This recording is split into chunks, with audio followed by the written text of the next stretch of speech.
दर्शकों नमस्कार। तारीख है आज 17 अगस्त 2025, दिन रविवार, हिंदी तिथि भाद्रपद माह कृष्ण पक्ष नवमी। आइए नजर डालते हैं हमारे प्यारे राज्य उत्तराखंड की तमाम बड़ी खबरों पर। वीडियो शुरू करने से पहले कमेंट बॉक्स में जय हिंद लिखकर हमें सपोर्ट करें। तो चलिए शुरू करते हैं। आचार संहिता हुई खत्म, पंचायत चुनाव के लिए प्रदेश में 12 जिलों में की गई थी लागू। राज्य निर्वाचन आयोग ने 7 अगस्त को जिला पंचायत क्षेत्र पंचायत चुनाव की अधिसूचना जारी की थी। इस दिन से प्रदेश के 12 जिलों में आदर्श आचार संहिता लागू हो गई थी, जो कि खत्म हो गई। राज्य निर्वाचन आयुक्त सुशील कुमार ने इस संबंध में आदेश जारी किया है। हरिद्वार को छोड़कर 12 जिलों में हुए पंचायत चुनाव के लिए लागू हुई आचार संहिता 16 अगस्त को खत्म हुई। पंचायत चुनाव के लिए 24 जुलाई और 28 जुलाई को 12 जिलों में मतदान हुआ। 31 जुलाई को मतगणना हुई। जीवनदायिनी सिद्ध हो रही हेली सेवाएं, आपदा प्रभावित धराली में महिलाओं के लिए बन रही वरदान। धराली आपदा प्रभावित महिलाओं के लिए सरकार की हेली सेवा वरदान साबित हुई। 3 बीमार महिलाओं को हेलीकॉप्टर से अस्पताल पहुंचाया गया। प्राकृतिक आपदा से प्रभावित धराली सहित सीमांत क्षेत्र के अन्य गांवों के लोगों को राहत पहुंचाने के लिए राज्य सरकार की ओर से संचालित हेली सेवाएं जीवनदायिनी सिद्ध हो रही हैं। शुक्रवार को आपदा प्रभावित क्षेत्र से गंभीर रूप से बीमार 2 मरीजों व एक गर्भवती महिला को हेलीकॉप्टर के माध्यम से जिला चिकित्सालय उत्तरकाशी भेजा गया। जसपुर गांव की 75 वर्षीय प्रतिमा देवी लंबे समय से सांस की बीमारी से पीड़ित हैं। 61 वर्षीय बुजुर्ग महिला चंद्रबाला पेट संबंधी गंभीर समस्या से जूझ रही हैं।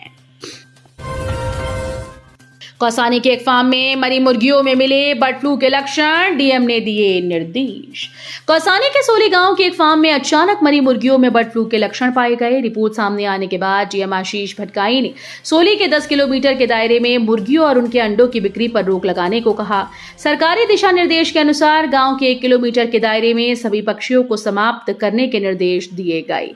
कलेक्ट्रेट सभागार में डीएम भटगाई ने एवियन इन्फ्लुएंजा नियंत्रण के लिए गठित जिला स्तरीय कमेटी की बैठक ली।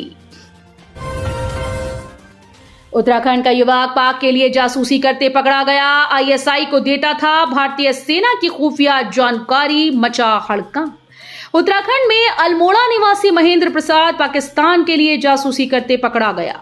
महेंद्र प्रसाद पाकिस्तानी खुफिया एजेंसी आईएसआई को भारतीय सेना की खुफिया जानकारी देता था। इस घटना की जानकारी पर खुफिया विभाग में हड़कंप मच गया। आरोपी को गिरफ्तार कर उससे पूछताछ की जा रही है। पुलिस से मिली जानकारी के अनुसार महेंद्र प्रसाद निवासी पल्लियू गांव भैंसिया छाना ब्लॉक अल्मोड़ा को गिरफ्तार किया गया। आरोपी डीआरडीओ गेस्ट हाउस में काम कर रहा था। यहां से वो पाकिस्तानी खुफिया एजेंसी आईएसआई के लिए जासूसी कर रहा था। आरोप है कि महेंद्र प्रसाद आईएसआई को भारतीय सेना व डीआरडीओ के वैज्ञानिकों की गतिविधियों की खुफिया जानकारी लीक करता था। नैनीताल जिला पंचायत चुनाव में सनसनी। नैनीताल में 14 अगस्त को जिला पंचायत अध्यक्ष चुनाव के दौरान 5 जिला पंचायत सदस्यों के अपहरण के मामले में एक नया मोड़ आया। अध्यक्ष प्रत्याशी दीपा दरम्बाल की शिकायत पर पुलिस ने नेता प्रतिपक्ष यशपाल आर्य, विधायक सुमित हृदयेश, भुवन कापड़ी व पूर्व विधायक संजीव आर्या पर मुकदमा दर्ज कर दिया है। दीपा दरम्बाल ने तल्ली ताल में 14 अगस्त को शिकायत करते हुए कहा कि वो जिला पंचायत अध्यक्ष का चुनाव लड़ रही हैं। उनके 4 सदस्य जिला पंचायत मतदान करने आए थे, लेकिन कुछ अज्ञात लोगों के साथ विधायक यशपाल आर्य, सुमित हृदयेश, भुवन कापड़ी और पूर्व विधायक संजीव आर्य ने उनके साथ मारपीट कर उनको गायब करने का प्रयास किया। भराड़ीसैंण में 19 से 22 अगस्त तक चलेगा मॉनसून सत्र। मुख्यमंत्री धामी बोले, हमारी तैयारी पूरी। उत्तराखंड के मुख्यमंत्री पुष्कर सिंह धामी ने कहा कि हमारा विधानसभा सत्र शुरू होने वाला है, जिसके लिए हम पूरी तरह से तैयार हैं। कहा कि जैसे कि पहले से ही प्रस्तावित था, सत्र भराड़ीसैंण में होगा, उसके लिए सरकार ने पूरी तैयारी कर ली। पहले सभी तरह की बातचीत होती है। हम सत्र के लिए तैयार हैं। ग्रीष्मकालीन राजधानी गैरसैंण के भराड़ीसैंण विधानसभा में 19 अगस्त से शुरू होने वाले मानसून सत्र के लिए सभी तैयारियां पूरी कर ली गई। तबाही लेकर आ रहा मॉनसून, आपदा में उजड़ जाते हैं हर साल 17 गांव, करोड़ों की संपत्ति का नुकसान। उत्तराखंड राज्य में मानसून हर साल तबाही लेकर आ रहा है। पिछले 14 वर्षों में हुई भूस्खलन, बाढ़ और बादल फटने की घटनाओं में 245 गांव उजड़ चुके हैं। यानी हर साल राज्य के औसतन करीब 17 गांव आपदा का निवाला बन रहे हैं और रहने लायक नहीं रह गए। सरकार को ऐसे गांव में रह रहे लोगों को सुरक्षित जगहों पर विस्थापित करना पड़ रहा है। पैदल मार्ग पर पहाड़ी से गिरे भारी पत्थर चपेट में आने से महाराष्ट्र के यात्री की मौत।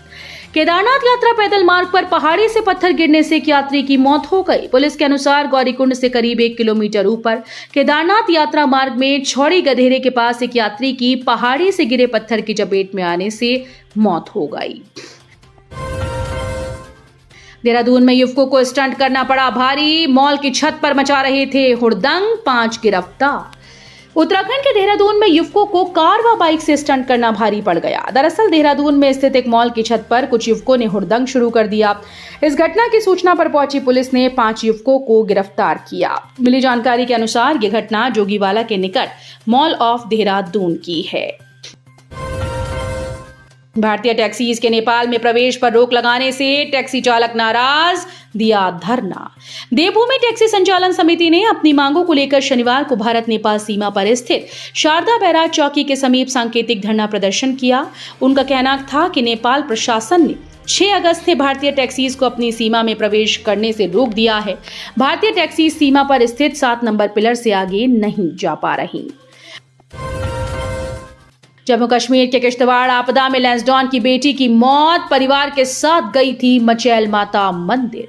जम्मू कश्मीर के किश्तवाड़ में बादल फटने की घटना में लैंसडॉन की एक बेटी दीपा की मौत हो गई, जबकि उसकी जेठानी लापता है। मृतका की पहचान होने के बाद लैंसडॉन स्थित उनके मायके और उधम सिंह नगर स्थित ससुराल में मातम पसरा है। इस घटना से पूरा परिवार सदमे में है और लोग पीड़ित परिवार को ढांढस बंधाने पहुंच रहे हैं।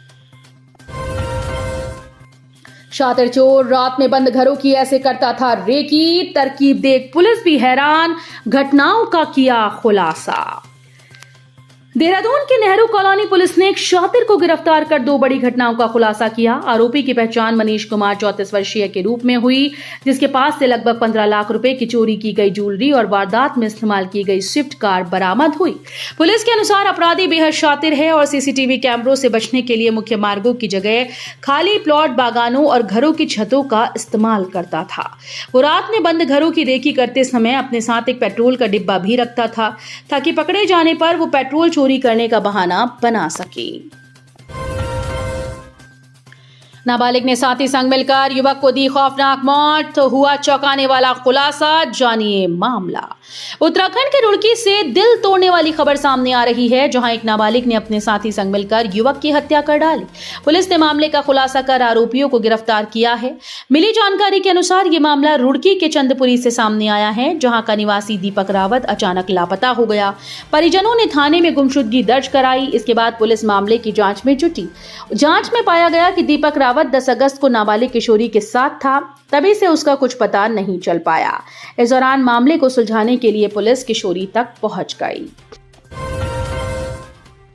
हरिद्वार दून हाईवे पर चलती कार में अचानक लगी आग। रिपीट, हरिद्वार दून हाईवे पर चलती कार में अचानक लगी आग, धू-धू कर जली, सवार 3 लोग बाल बाल बचे। हरिद्वार देहरादून हाईवे में हर्रावाला पुलिस चौकी के सामने क्रेटा गाड़ी में अचानक आग लग गई। दमकल के वाहनों की मदद से आग पर काबू पाया गया। कार में सवार 3 लोग सुरक्षित हैं। आग लगने के कारणों की जांच की जा रही है। पुलिस के मुताबिक शुक्रवार शाम को हरिद्वार देहरादून हाईवे पर हर्रावाला पुलिस चौकी के सामने एक कार में अचानक से आग लग गई। तो ये थी उत्तराखंड की बड़ी खबरें। हम मिलेंगे अगले बुलेटिन में, तब तक के लिए धन्यवाद।